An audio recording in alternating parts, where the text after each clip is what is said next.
ठीक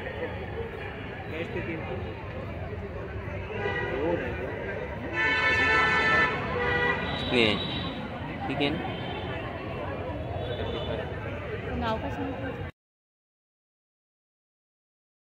जर तेही खपवून घेतलेलं जात तर हे हुकुमशाही आहे काय?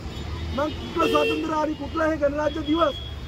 तर गणराज्य दिवस म्हणून तुम्ही सांगत आहात आणि ज्या दिवशी संविधान या ठिकाणी या देशामध्ये लागू झालं त्या दिवशी जर आमच्यावर या ठिकाणी अन्याय केला जात असेल आणि पोलीस प्रशासनाकडून धमकवलं जात असेल तर आम्ही आमचा न्याय शांतीच्या मार्गाने मिळवावा कसा हे आम्हाला या शासनाने आणि प्रशासनाने सांगावं. आम्ही काय चूक करतो आहोत?